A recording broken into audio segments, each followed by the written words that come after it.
Anatole Kaletsky. Analysis and Opinion Home. Opinion. Anatole Kaletsky. Followed Anatole. Game Theory and America's Budget Battle. Anatole Kaletsky. October 3, 2013, 14:17 UTC. Budget vertical line, Congress vertical line, debt ceiling vertical line, Obama vertical line, Republicans vertical line, shut down. So far, the battle of the budget in Washington is playing out roughly as expected. While a government shutdown has theoretically been ordered, nothing much has really happened. All the functions of government deemed essential have continued and financial markets have simply yawned. The only real difference between the tragic comedy now unfolding on Capitol Hill and the scenario outlined here last week has been in timing. I had suggested that the House Republicans would give way almost immediately on the budget, if only to keep some of their powder dry for a second, though equally hopeless, battle over the Treasury debt limit. Instead, it now looks like President Obama may succeed in rolling the two issues into one and forcing the Republicans to capitulate on both simultaneously. The ultimate outcome of these battles is now clearer than ever. As explained here last week, the Tea Party's campaign either to defund Obamacare or to sabotage the U.S. economy was doomed by the transformation in political dynamics that resulted from November's election, above all by the fact that the president never again has to face the voters, while nearly every member of Congress must.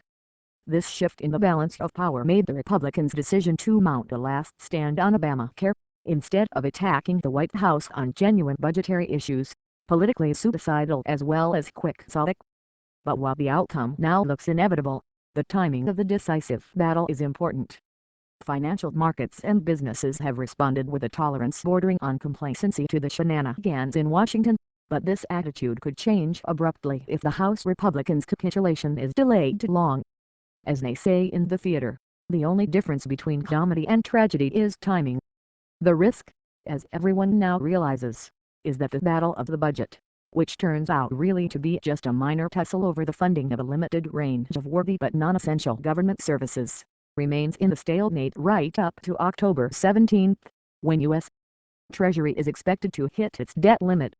At that point, an immediate settlement will be needed or all hell could break loose.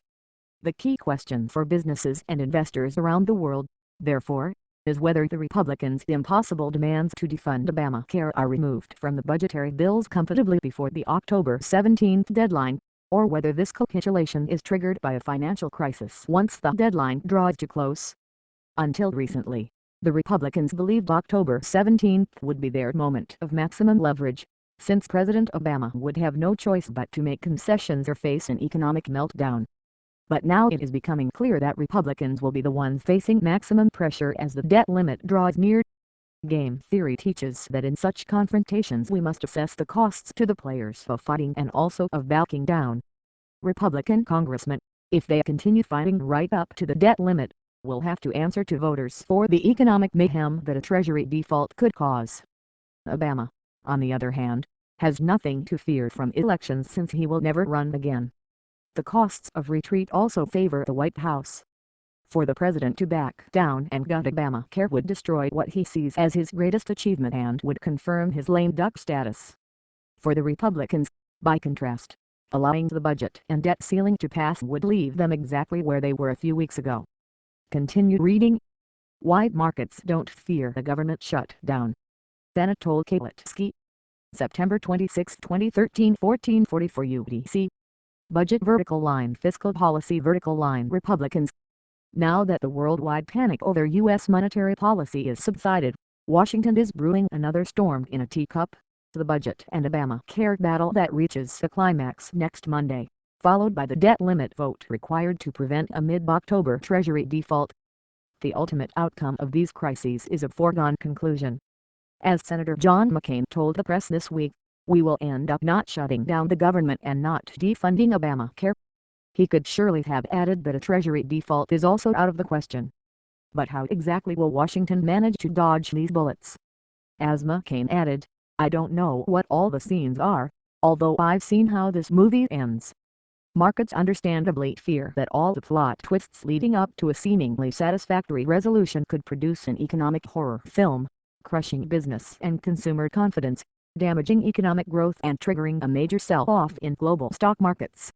That, after all, is exactly what happened.